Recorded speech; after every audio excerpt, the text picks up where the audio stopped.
अस्सलाम वालेकुम, मैं हूँ यार भट्टी। आप देख रहे हैं मेरा ऑफिशियल यूट्यूब चैनल। 3 अहम खबरें हैं और बहुत बड़ी खबरें हैं। आप सुनेंगे, आप मान जाएंगे कि वाकई कुछ ना कुछ सियासत के अंदर कुछ नया कुछ हो रहा है।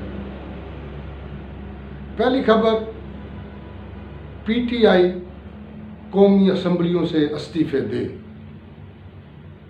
ये किसने कहा है, ये आपको डिटेल से बताएंगे। दूसरी खबर ये है कि 3 अहम प्रेस कॉन्फ्रेंस होने जा रही हैं आज, और इन प्रेस कॉन्फ्रेंस से सियासत के अंदर हलचल मच जाएगी, एक तूफान आ जाएगा इस सियासत के अंदर। और तीसरी बड़ी खबर ये है कि पीटीआई के एक अहम ओहदेदार से इस्तीफा ले लिया जाएगा। इन तीनों पे बात करते हैं। पहली खबर, कौमी असम्बली से, सूबाई असम्बलियों से पीटीआई के तमाम अरकान असम्बली इस्तीफा दें। वो किसने कहा है? वो पाकिस्तानी अवाम ने कहा है, वो पीटीआई के वर्कर ने कहा है, वो पीटीआई के वो लोगों ने कहा है जो पीटीआई के जियाले हैं, पीटीआई से मोहब्बत करते हैं, इमरान खान से मोहब्बत करते हैं। उन लोगों ने जोर डाला अपनी क़यादत के ऊपर कि अगर आप कंप्रोमाइज़ होना था तो आपने वोट क्यों लिया हमसे, हमारा टाइम क्यों ज़ाया किया। हमने वोट इसलिए दिया था कि आपने इमरान खान का केस लड़ना है, आपने इमरान खान को जेल से बाहर निकालना है, आपने इस निज़ाम को बेहतर करना है, इस निज़ाम से हमें छुटकारा दिलवाना है। आप जाके कंप्रोमाइज़ हो गए, लिहाजा हमें आपकी ज़रूरत नहीं है, आप इस्तीफ़े दें। और इस्तीफ़े दे के बाहर है। जब ये उस वक़्त तस्दीक हुई जब मुस्लिम वहदत मुस्लिमीन के जो सदर हैं, जब उन्होंने ये कहा कि आप हमें असम्बलियों के अंदर नहीं बैठना चाहिए, हमें बाहर निकल जाना चाहिए। क्यों कि जब हम वो काम ही नहीं कर सकते जो हमारा मकसद है, जब वो हमारा काम ही नहीं होना तो हमने असम्बली में बैठ के क्या करना है। उन्होंने बड़े ज़ोरदार तरीके से ये कहा कि जी हमें इस्तीफ़े दे देने चाहिए और फौरी तौर पे असम्बली से बाहर आ जाना चाहिए, क्योंकि अब ये हालात हैं कि कोई भी पार्टी को बेहतर तरीके से लीड नहीं कर रहा। जब लीड नहीं कर रहा तो पीटीआई के जो वर्कर हैं उनके अंदर वो चीज़ें मायूसी फैलना शुरू हो गई है कि ये क्या हो गया। और मैं आपको ये बताता चलूँ, ये वाहिद जमात है जिसके अंदर लोगों की आवाज़ को सुना जाता है, लोगों की आवाज़ को के ऊपर अमल किया जाता है और वापसी लोगों को उसका जवाब दिया जाता है कि आपने जो रिएक्ट किया था उसका जवाब ये है, आपने ये कहा था, हमने ये कर दिया।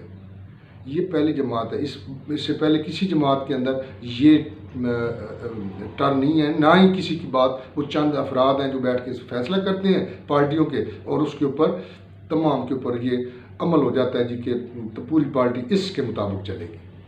उसी के साथ साथ अब खान साहब तक जब जेल के अंदर ये बात पहुंची तो खान साहब ने कहा कि जी नहीं, हम किसी सूरत असम्बलियों से इस्तीफ़े नहीं देंगे, हम असम्बलियों के अंदर रहते हुए, पार्लिमानी सियासत का हिस्सा रहते हुए हम ये जंग लड़ेंगे और आपको भी इस जंग का जो है वो साथ देना चाहिए। जिस तरीके से अभी खान साहब ने ये कहा है कि जिस तरह मैं कह रहा हूँ कि आपने इस हार नहीं माननी, आपने हार बिल्कुल नहीं माननी, आपने इस निज़ाम के अंदर रहते हुए, इस निज़ाम के अंदर रहते हुए हमने जो भी अमल करना है वो इस सियासत के अंदर, इस निज़ाम के अंदर, कानून के अंदर, इस चीज़ के अंदर रहते हुए हमने सारा कुछ करना है और हमने अपने मकसद हासिल करना है कानून के अंदर रहते हुए। कानून से हट के हमने कोई ऐसा कदम नहीं उठाना जिससे हमारे मुल्क को कोई इस तरह की कोई मैली आँख से देखे या कोई उसकी सियासत को कोई नुकसान पहुँचे। तो ये था खान साहब का, और इसी के ऊपर ही अब अमल जो है वो शुरू है। अब दूसरी खबर ये है कि 3 अहम कॉन्फ्रेंसें इस्लामाबाद में होने जा रही हैं आज। वो जब सामने आएंगी तो आपको पता चलेगा वाकई ये बहुत बड़ी कॉन्फ्रेंस थी, उन्होंने हलचल मचा देनी है। क्योंकि खान साहब के पास जब बहुत सारे लोगों ने दरख्वास्तें दी कि हमें पार्टी के अंदर वापस ले लिया जाए, तो खान साहब ने बड़ी देर के बाद एक फ़ैसला लिया। उन्होंने कहा कि जिस तरह आप लोगों ने मेरे ख़िलाफ़ कॉन्फ्रेंस करके आपने पार्टी को छोड़ा, पार्टी को धोखा दिया है, उसी तरीके से आप प्रेस कॉन्फ्रेंस करें, पूरे मीडिया के सामने अपने आप को बताएं आवाम को कि जी हमने पार्टी क्यों छोड़ी थी।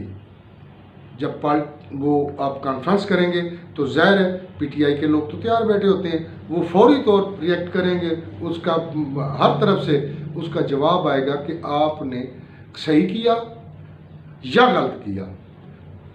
उसके बाद फैसला खान साहब करेंगे कि आपको लेना है या नहीं लेना। ये सारी चीज़ें अब चल रही हैं।